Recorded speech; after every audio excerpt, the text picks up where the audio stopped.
With the coming of refineries in so many parts of the country, what are the effects or the contributions being made by these other refineries to our petroleum sector? and to ensure price stability. Yeah, modular refineries, yes, we have a couple of them. It was very difficult for some of them coming on board because of instability in the petroleum markets in Nigeria. Because if you say you want to go into production and government is subsidizing what is being imported, I don't know how you can now succeed. But now that that's why I said Dangote coming on board is a blessing to Nigeria, because now Dangote has come up, is fighting the fight, and some other refineries are also coming up. Then we have the modular refineries. Some of them have come on board, yes.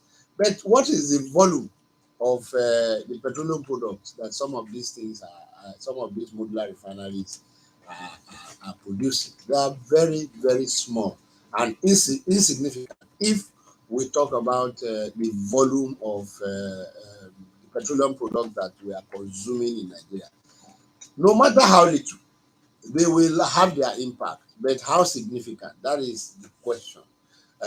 They are not much, and the volume that they are producing are not much.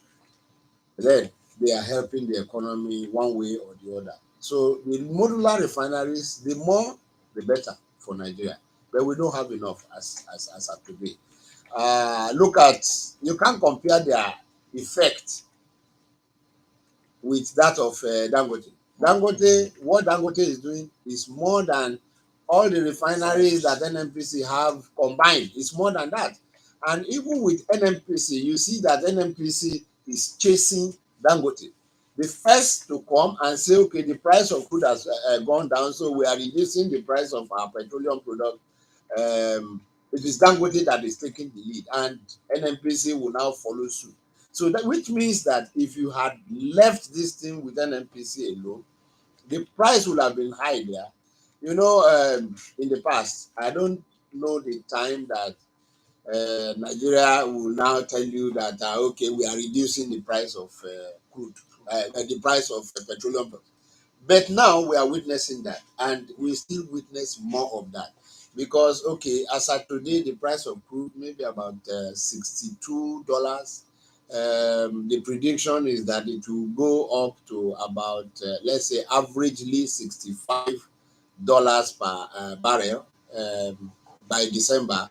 So in between, you will still see the fluctuations, and so because we are now having the effect of the market, we will continue to see that fluctuation. If it goes up, well, it means that your cost of production has gone up, because what you are going to buy, more so than NPC is saying that okay, they want to go back to dollars, and Dangote have started buying the crude in dollars. It was buying in naira before, because of what the president said. And now NNPC has come up to say, no, we cannot sell like that again. You have to buy in dollars. And so Dangote is buying in dollars. And even NNPC supplying crude, they are saying that they might not be able to meet the demand of Dangote. And for Dangote to, that's why we have all these things, because you have a lot of forces now at play. The fluctuations of naira to dollar in Nigeria, then the fluctuations in the price of the crude in the international market. So we are contending with a lot of forces, and so that's what will make the price to continue to fluctuate in Nigeria. Now, looking at it that the prices are fluctuating now, then what is the role of the NNPC in ensuring that there's stability? Because we will always believe that NNPCL is in the middle, is at the center, coordinating the affairs, and as well as from the government circle, we have the Minister of State for Petroleum and the oil sector. So, how do you think these government agencies will come into the picture to ensure that there is stability at every point in time? There was a time that we used to experience this scarcity of fuel. Well, thank God there's no scarcity of fuel unlike what we used to experience back then. But to ensure that the prices are stable, so that maybe when it kept coming down, Nigerians were commending the appropriate authorities and all these refineries that thank you for what you have actually done, bringing down the prices from maybe around 1,200 to around 870 naira. But now it has gone back to 950. How do you think these authorities can come into the picture to ensure stability? No, I like the fact that when you were talking about NNPC, you said NNPCL with emphasis on that L. Limited. So that's limited. It means that they are no longer Father Christmas. NNPC will not uh, be doing well if they are running at a loss, because they are also doing business. They are limited liability company. They have to make profit. They have to declare profit, and so they will also make sure that they sell at competitive price. So NNPC will not go and sell below their production price. Um, if you want to make profit, you will add something, and that was why you see that they are always trailing behind Dangote. Dangote is the one that is doing it on a large scale. And so, you know what we call economies of large scale. When you talk about economies of large scale, the more you pump, the more you'll be able to compete, and then you can reduce the price. If you then you might not lose, even when the profit margin has reduced. So that is per unit. So if you were pumping 1,000 before and you were gaining 100 naira from it, so if now you cannot gain 100 naira, you can decide to increase it to 200, and that's what Dangote is enjoying. But Dangote is pulling NNPC along, and so NNPC, you can't blame them. They are powerless. There's nothing they can do about it. The only place where NNPC can come in is if they discover that all these other producers are trying to engage in profiteering, that is, in exploiting Nigerian masses. But then they are also in the business. They know how much they are incurring per liter of petroleum product that they produce. And so you don't expect NNPC, unless you don't expect them to say, okay, we are going to reduce the price below our production price, unless the government comes tomorrow and say, okay, we are reintroducing subsidy, which I think is not okay for Nigeria. It's not even good for the masses. So the way it is, we are getting used to it. We will come up to it. The economy is already rising up to that level, and so we will break even. Now let's look of other countries with modular refineries.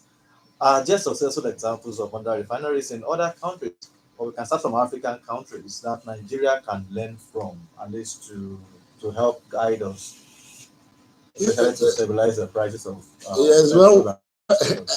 I've said something before.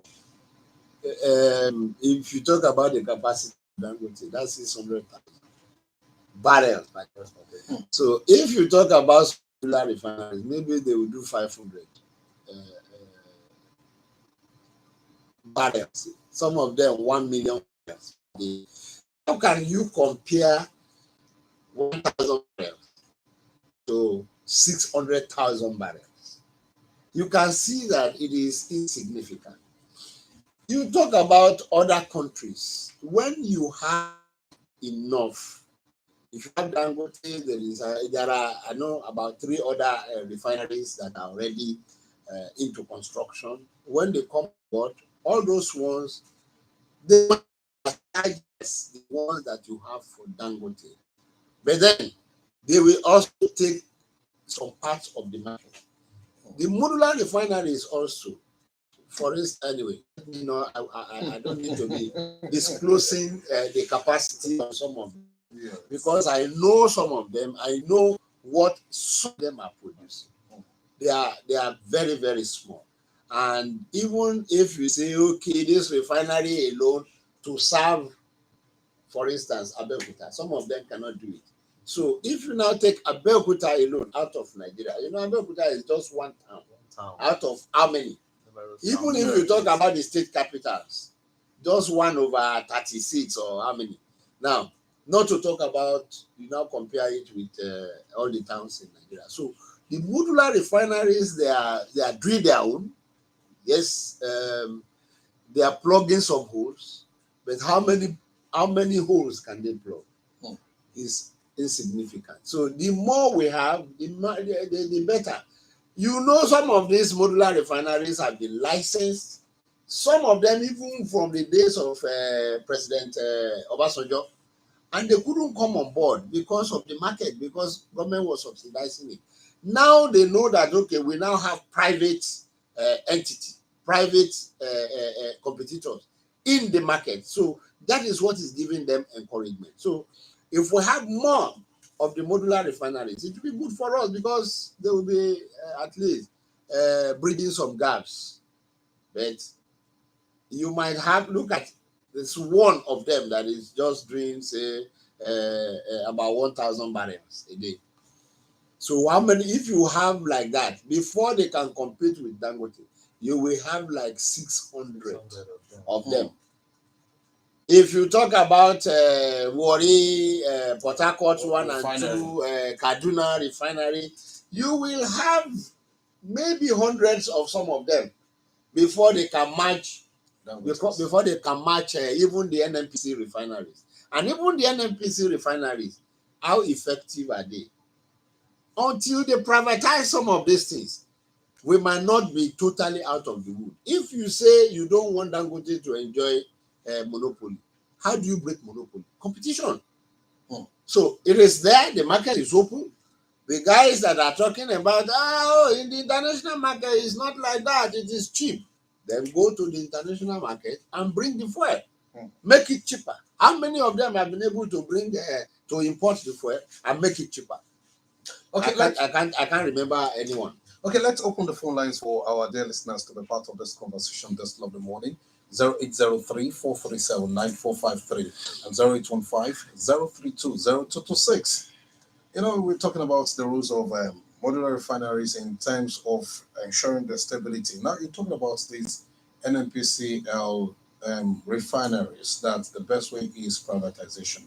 What are the advantages of privatizing these refineries? And do you think they can also level up to challenge some of these private refineries that we still have in this country? You know, when you talk about privatization, you have the management becomes more effective. The management will be focused on how do we make this to be more efficient. There's a term that we use, we talk about debottlenecking. Debottlenecking in the sense that, okay, maybe this machinery is designed to produce, okay, we are talking about petroleum products now. Maybe it's designed to produce 100,000 barrels, just hypothetically like that. Now you are looking at it, you are talking about, okay, 100,000. What is the maximum profit that we can make from this? And then, we should be able to do better. Then you now look at, what can I do? You use turbines, you use compressors, you use pumps, you use some other machinery there. And you are now looking at, okay, how can I make it to produce more than 100? Then everybody will come, sit down and begin to think about, what can we do? Maybe you need to increase the capacity of your compressor. Maybe you need to increase the capacity of your turbine or whatever machinery you are doing. And at the end of the day, by the time you took it here and there, then you now see that, okay, yes, we can push it to 120,000. You know, that is making it more efficient. So you can only see this one, you can only have this one when you privatize. But if, okay, you are contented, yes, if we need money, government will give us money. So very many people, you are not tasking the brain, you are not tasking the acumen, you are not tasking, the people that are working there on what can I do, what can I contribute to make these things better. But then when you privatize, I buy this thing, I now give it to you, and I tell you that I want this thing to produce more. You don't produce it. You know, at the beginning of every year, you set what we call KPIs, the key performance indicator. Now, you say, okay, this year you have to produce this year I want this, that, this year I want that. So at the end of the year, that's what I will. That's the scorecard. I will measure you against what we have said. So privatization will bring more efficiency. Privatization will bring more production. Good Good morning. morning. Hello, good morning. Olori is calling from Thank you. Nigeria. I meant to talk about privatization in Nigeria. How possible would be that the same thing happens to our sector and no investment at all likely to when it's under government. So in explaining one of the things that I do understand was that the new head of NNC just recently, so I think we should give him some time to know what he's going to put in place. That's just my take. Okay. And other things. Thank you very much. 00344379453. Yeah, thank you very much. While we wait for another caller, privatization is the best that can happen to any company. Look at Benue Cement Company. When it was in the hands of Benue State government, it was not efficient, and at the time it was going underground. And then Dangote came and bought it, and you see what Dangote Cement is doing today. So that's an example of privatization. Hello, good morning. Hello, good morning. Good morning. Temitope is my name. You're welcome. I want to thank Tajudeen Olori for educating majority of our listeners and our Nigerians that we need to privatize. Government have no business in business. If the government continue to have business in business, that we have continue to have a problem. The issue of NEPA that the first caller refers to, government out of 300, government have 150%. The 100% of admission the one that giving the NEPA problem belongs to the government. So that is where they get it wrong. Thank you very On much. this one, we want to tell I want the please to educate them, to educate us more, so that everybody can know that government has no hands in business. The government security and policy, that's what government needs. Thank you. Thank you very much. We appreciate it. Now, Engineer Tajudeen Olori, as we're wrapping up this conversation, I want you to quickly react to that and how technology can come into effect to ensure that is there a way that can also ameliorate the situation? Maybe we take this one call so that we just react to everything together. Hello, good morning. So thank you very much for taking my call. Thank you, sir. Yes, Engineer Tajudeen Olori has said it all. In any free enterprise economy, privatization is best. See, the problem here is that we say we are privatizing, but we are not realizing privatizing. Just the NMDC that we are talking about. So it's privatized. What owners of that company? Who are the stakeholders? We don't even know them. So it's like Dangote, NFCCL, they are still at best going. And we cannot get it best. I want to suggest that we should find a way of doing more privatization, granting more licenses for modular refineries, even if they are producing small quantities. If there are so many of them and they flood the market, they're able to stabilize the petroleum economy. Thank you very much. That is somebody of it all. Thank you, sir. We appreciate it. Okay, thank you very much. Privatization is the way to go. I'll give you another example. I've just given you the example of Benue Cement Company that has now become Dangote Cement. Another one is Element Petrochemical. You know, it was going underground until the thing was sold to Indorama. And you see these Indian guys, if you go there, they are performing wonders. So it's a success today. You can't compare NEPA because NEPA, was it fully privatized? No, it wasn't fully privatized. And the kind of privatization that took place there is not the kind of privatization we are talking about. You ask for technology. Yes. Technology is the way to go. Technology is what is bringing us forward. Technology is what you will leverage on to make sure that you improve efficiency, you improve effectiveness, and you now move towards privatization and optimization. Because if you optimize, then you can talk about the price reduction. So technology is the way to go, and I know all the companies are improving in technology. There's no there, you can't even you can't throw away technology in the oil and gas industry. So if government will listen, it is better they privatize, and I know this government will move towards privatization in oil and gas. So we tend to move to privatization where the time is right. Thank you very much. That is how we draw the conversation to an end this lovely morning on Morning Flight on OGBC 90.5 FM. Special thanks to our guest on this program, Engineer Tajudeen Adisa Olori, an oil and gas expert and a public affairs analyst. Thank you so much for your time on the program. Thank you very much. We appreciate you and we say that please do have a good time, sir. And you too. Thank you very much. So this is how we call it a wrap. Special thanks to those that were working with us from behind the scenes this lovely morning, from the newsroom. The editors are Elizabeth Kuforiji and Adebisi Musari. and Olabisi Musa. Olabisi Musa. You want to change your title? Well, we're all going well and good. Anyways, Thanks to the studio manager this morning, Temitope, And the boom. the woman behind the high city for Lanke. sure. This is a production of the Magic Finger himself, Yes. Femi Shalaudi. Only you day. I am Emmanuel Adebanjo. Wishing you a pleasant Wednesday. Temitope Babalola.